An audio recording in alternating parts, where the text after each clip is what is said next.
लालू प्रसाद यादव को लोग हमेशा नेगेटिव छवि के तौर पे याद रखते हैं, लेकिन एक ऐसे रेल मंत्री के तौर पे भी लालू प्रसाद यादव याद किए जाएंगे जिन्होंने रेलवे को नुकसान नहीं पहुंचाया बल्कि रेलवे को फायदा पहुंचा कर। लालू प्रसाद यादव जब रेल मंत्री बने तो अमेरिका से लोग लालू प्रसाद यादव से समझ नहीं आ रहे थे कि लालू ने क्या कर दिया कि भारतीय रेलवे इतना ज़्यादा फायदा में पहुँच गया।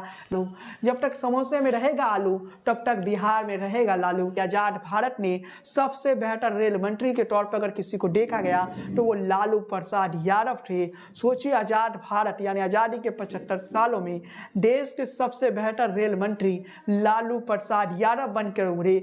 दूसरा कोई रेल मंत्री लालू प्रसाद यादव के बराबर अब तक नहीं पहुंच सका है, क्योंकि लालू प्रसाद यादव एक है और लालू जैसा नेता दूसरा शायद ही कोई आए।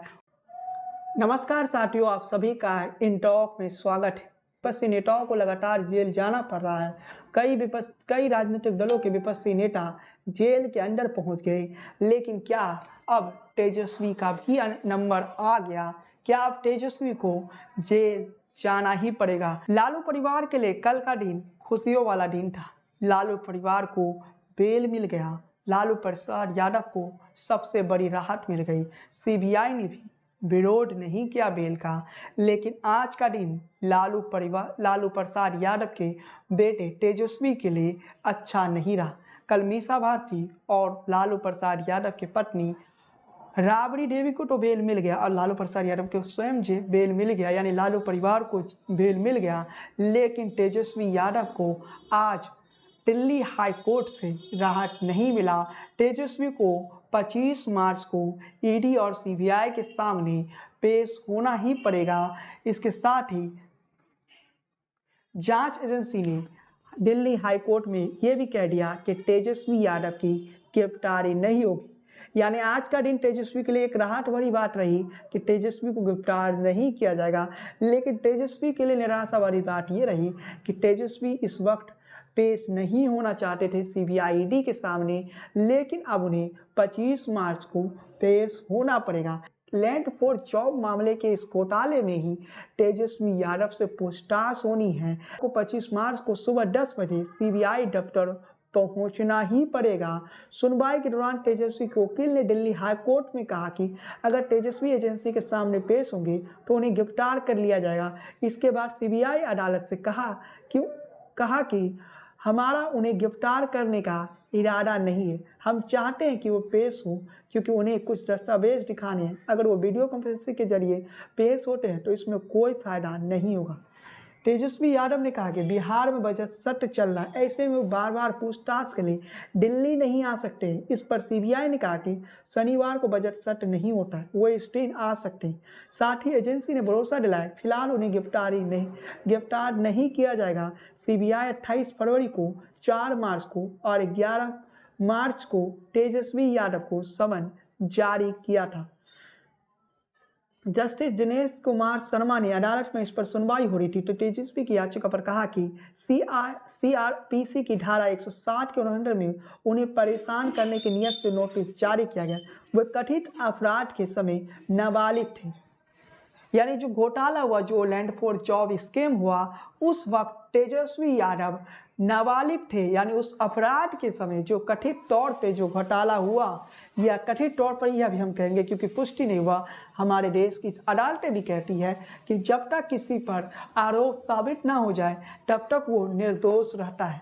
इसलिए हम कह रहे हैं कथित तौर पर जो घोटाला हुआ, उस घोटाले के मुद्दे पर उस घोटाले के वक्त तेजस्वी यादव नाबालिग थे।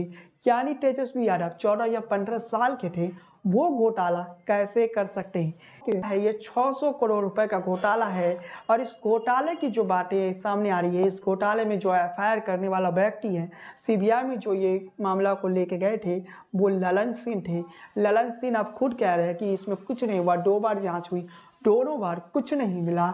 ये राजनीतिक बदले के तहत नरेंद्र मोदी की सरकार कर रही है। मीडिया का ये काम है कि दोनों पक्ष सामने रखना। तो तेजस्वी का जो पक्ष है, तेजस्वी ने उस मॉल को भी अपना बताने से इनकार कर दिया। तेजस्वी ने ये आरोप लगाया कि अब इस घोटाले में 600 करोड़ रुपए बताया जा रहा है, इससे पहले 8000 करोड़ का घोटाला बताया गया। यानी तेजस्वी ने एक एक करके जवाब भी दिया। इसके अलावा चले ईडी ने इसे 600 करोड़ रुपए घोटाला बताया था। जांच में पता चला कि 350 करोड़ के प्लॉट 250 करोड़ रुपए में लेन देन में हुई। 24 जगह छापे मारे गए, इसमें से 1 करोड़ केस मिले। रेलवे के विभिन्न जोन ग्रुप डी की भर्ती में 50% कैंडिडेट की भर्ती लालू परिवार की चुनावी क्षेत्र से हुई। यानी लालू प्रसाद यादव के परिवार जिन क्षेत्रों से चुनाव लड़ते थे, वहीं के लोगों को ग्रुप डी में भर्ती दिया गया। तो एक पक्ष है जो कहता है कि ग्रुप डी की जो वैकेंसी होती है उसमें रेल मंत्री का कोई योगदान नहीं रहता, यानी लालू प्रसाद यादव का इसमें कोई महत्व नहीं है, लालू प्रसाद यादव का इसमें कोई योगदान नहीं है, क्योंकि उनका मानना है कि ये तो छोटे मोटे पद के रेल मंत्री के पास क्यों जाएगा। लेकिन इधर ईडी ने रेड के बाद सीबीआई भी एक्टिव हो गई। जांच एजेंसी ने रविवार को बिहार के डिप्टी सीएम तेजस्वी यादव को समन भेजा और उन्हें ऑफिस आने के लिए कहा गया। इसमें 4 फरवरी को भी भेजा, इसके बाद मार्च में भी भेजा। लेकिन दोनों ही मसलों को अगर हम देखते हैं तो एक पक्ष वो है जो कहता है कि ग्रुप डी का जो वैकेंसी होता है उसमें तो रेल मंत्री का कोई योगदान ही नहीं रहता, रेल मंत्री का इसमें कुछ लेना देना नहीं होता है। फिर लालू प्रसाद यादव ने ग्रुप डी की वैकेंसी में नौकरियां कैसे दे दी। लेकिन इन दोनों पक्षों के बीच जमीन के बदले में नौकरी देने का ये मामला उस वक्त टूल पकड़ा था जब कुछ साल पहले ललन सिंह ने इसकी शिकायत, जेडीयू के राष्ट्रीय अध्यक्ष ललन सिंह, नीतीश के पार्टी के, उन्होंने इसकी शिकायत की। उस समय सीबीआई को कोई सबूत नहीं मिला। फिर सीबीआई ने जांच किया, तब भी सीबीआई को कोई सबूत नहीं मिला। लेकिन अचानक सीबीआई को अब सबूत भी मिल गया, जो कि ललन सिंह ने ही ट्वीट किया था कि 9 अगस्त 2022 के बाद अचानक सीबीआई को एक एक करके सबूत मिल गया, चमत्कारी तरीके से मिल गया। लेकिन दोनों के बीच दो पक्ष है। एक पक्ष का मानना है कि ग्रुप डी की वैकेंसी में रेल मंत्री का हस्तक्षेप नहीं करते, रेल मंत्री का इसमें हस्तक्षेप नहीं होता है। ग्रुप डी की वैकेंसी ऑफिसर जो होते हैं वही लोग निकाल देते हैं, इसमें रेल मंत्री का कहीं से हस्तक्षेप नहीं होता है। लेकिन दूसरा पक्ष वो है कि लालू प्रसाद यादव ने जमीन के बदले में कहीं ना कहीं जमीन के बदले में नौकरियां दी, ये बातें कही जा रही है। बीजेपी की तरफ से भी एक पक्ष रखा कि हमने कुछ नहीं किया, ये सारे काम नीतीश कुमार ने किया, ये सारे काम महागठबंधन में जो लोग हैं वही लोग किए, इसमें बीजेपी का कोई योगदान नहीं। और बीजेपी इसमें बच भी रही है, क्योंकि बीजेपी के किसी नेता ने इसमें एफआईआर नहीं करवाया, बल्कि जो एफआईआर करवाने वाले लोग हैं वो नीतीश कुमार के राष्ट्रीय अध्यक्ष है, नीतीश कुमार के पार्टी में। इससे पहले चारा घोटाला का भी मामला आया था, इसमें लालू प्रसाद यादव ने जिस देवगौड़ा को प्रधानमंत्री बनाया था, उसी देवगौड़ा ने लालू प्रसाद यादव को चारा घोटाला में भी आरोपित बना दिया था। उसी देवगौड़ा की सरकार में जांच शुरू हुई थी। तो कहीं ना कहीं बीजेपी इससे बचने की कोशिश करते हैं, हमारा कोई योगदान नहीं था, ये तो सब केस तो उन्हीं लोगों की थी। लेकिन ये देखता है कि अब तेजस्वी को कोर्ट रूम में पेश तो होना पड़ेगा और तेजस्वी यादव को जवाब देना होगा। लेकिन लालू प्रसाद यादव के बारे में एक और बात मैं बताना चाहता हूँ। वो बात यह है कि लालू प्रसाद यादव पर भले ही चारा घोटाले के आरोप लगे और वो साबित भी हो चुके हैं, लेकिन लालू प्रसाद यादव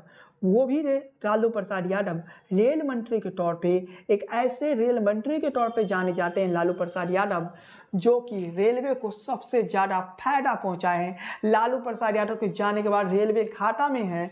वर्तमान दौर में रेलवे को 100 रुपये कमाने के लिए 97 रुपये खर्च करना पड़ता है।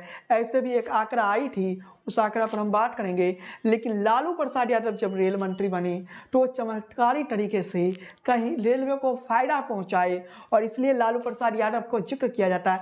लालू प्रसाद यादव को लोग हमेशा नेगेटिव छवि के तौर पे याद रखते हैं, लेकिन एक ऐसे रेल मंत्री के तौर पे भी लालू प्रसाद यादव याद किए जाएंगे जिन्होंने रेलवे को नुकसान नहीं पहुंचाया, बल्कि रेलवे को फायदा पहुंचाया। लालू प्रसाद यादव ने अपने आइडिया से कहीं ना कहीं रेलवे को फायदा पहुंचाया। लालू प्रसाद यादव ने जो किया, शायद वो दूसरा कोई रेल मंत्री आज तक नहीं कर सका। लालू प्रसाद यादव को गरीबों का मसीहा कहा जाता है। वो जब रेल मंत्री थे तो उन्होंने गरीब रथ जैसे ट्रेन भी चलाए। लालू प्रसाद यादव का जो दिमाग था, आज के दौर में रेलवे को प्राइवेट करने की बात किया जा रहा है, निजीकरण की बात की जा रही है, लेकिन लालू प्रसाद यादव के दौर में सबसे ज्यादा जॉब भी रेलवे में दिया गया। लालू प्रसाद यादव के दौर में ही रेलवे सबसे ज्यादा फायदा कमाया। कभी लालू प्रसाद यादव के रेल मंत्री के तौर पे अच्छे कामों का भी जिक्र करेंगे। हमेशा ये देखा जाता है कि इंसान के नेगेटिव चीज़ें जो होती है ना, एक गलत काम इंसान के 100 अच्छे कामों पर भारी पड़ जाता है। लालू प्रसाद यादव को लोग इसलिए भी नहीं भूलेंगे जो पिछड़े समाज से आते हैं, जो ओबीसी समाज से आते हैं, वो ये कहते हैं कि लालू प्रसाद यादव ने उन्हें आवाज़ दिया। लालू प्रसाद यादव गरीबों के मसीहा भी कहे जाते हैं। मुझे ठीक से याद नहीं, लेकिन एक बीजेपी नेता ने एक बार कहा था, अगर लालू प्रसाद यादव पर भ्रष्टाचार का दाग नहीं लगा रहता तो लालू प्रसाद यादव भारत के वो नेता होते जो गरीबों के मसीहा थे। लालू प्रसाद यादव वो नेता होते जो पिछड़ों की आवाज़ बने। एक दौर में जब पिछड़ों की आवाज़ को अनसुना कर दिया गया, लालू प्रसाद यादव ने वो करके दिखाया। लालू प्रसाद यादव ने जब अटल जी की सरकार थी उस समय निजीकरण की बात चल रही थी रेलवे का, लेकिन लालू प्रसाद यादव उसके बाद रेल मंत्री बने और लालू ने उस रेल को इतना फायदा पहुंचा दिया जो दूसरा कोई रेल मंत्री नहीं कर सका। उसके बाद ममता बनर्जी रेल मंत्री बनी। उसके बाद आप एक लिस्ट देख सकते हैं रेल मंत्रियों का, लेकिन जो लालू करके चले गए वो दूसरा कोई रेल मंत्री नहीं कर सका। आज तक के रेल मंत्री भी, आज जो वर्तमान में रेल मंत्री हैं, वो भी शायद उस मुकाम तक रेलवे को नहीं पहुंचा सके जो लालू प्रसाद यादव ने पहुंचा दिया। लालू प्रसाद यादव के उन्हीं अच्छे कामों को याद करें कि लालू प्रसाद यादव के दौर में कई जगहों पर बेहतर कार्य हुआ। लालू प्रसाद यादव ने अच्छे कामों को किया।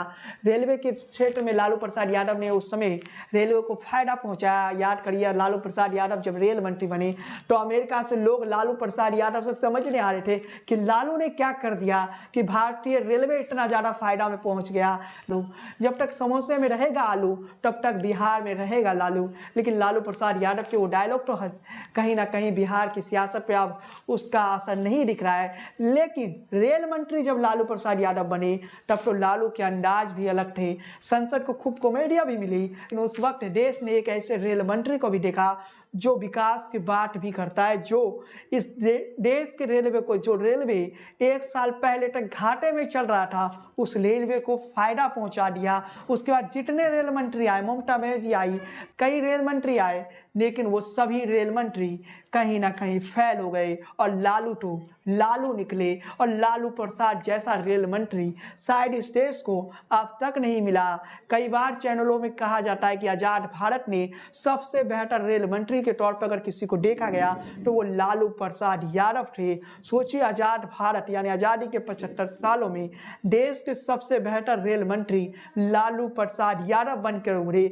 दूसरा कोई रेल मंत्री लालू प्रसाद यादव के बराबर अब तक नहीं पहुंच सका है, क्योंकि लालू प्रसाद यादव एक है और लालू जैसा नेता दूसरा शायद ही कोई आए। घोटाले के आरोप लगते रहते होंगे, लेकिन ये भी सच है कि लालू ने जो किया आज तक कोई नहीं कर सका और आगे भी शायद कोई नहीं कर सकेगा। आज के दौर में तो रेलवे को 100 रुपये कमाने के लिए 97 रुपये खर्च करने पड़ते हैं। रेलवे को कोई बेनिफिट नहीं होता है। लालू के राज में, लालू जब रेल मंत्री बने तो उस समय वैकेंसियाँ भी ज़्यादा निकल रही थी, लेकिन आज के दौर में युवा बेरोजगारी से परेशान है। लेकिन इन सब के बीच लालू प्रसाद यादव के रेल मंत्री के कार्यकाल को मैं याद करवाऊंगा और बेहतर तरीके से एक वीडियो बनाऊंगा लालू प्रसाद यादव पर कि उन्होंने रेल मंत्री होते हुए क्या क्रांतिकारी फैसले लिए जिसका असर रेलवे के क्षेत्र को प्रभावित किया और रेलवे को विकास की एक नई रफ्तार भी मिली और रेलवे को फायदा भी हुआ। लेकिन आज के इस वीडियो में बस इतना ही। वीडियो पसंद आई हो तो लाइक कीजिए, शेयर कीजिए। लालू प्रसाद यादव की रेल मंत्री वाली वो जो वीडियो है ना, वो हम बहुत जल्द लेके आएंगे। आपको पूरा डिटेल में बताएंगे कि लालू प्रसाद यादव ने रेल मंत्री के तौर पर ऐसे कौन से क्रांतिकारी फैसला लिए। खैर, आपको ये वीडियो कैसा लगा ये हमें कमेंट में बताइए और चैनल पर पहली बार आए तो सब्सक्राइब कीजिए, बेल आइकन क्लिक करना बिल्कुल ना भूलिए। पेज पर पहली बार आए तो पेज को फॉलो कीजिए, लाइक कीजिए। बने रहिए इन टॉक के साथ, राजनीति के सबसे विश्वसनीय चैनल। जय हिंद, वंदे मातरम।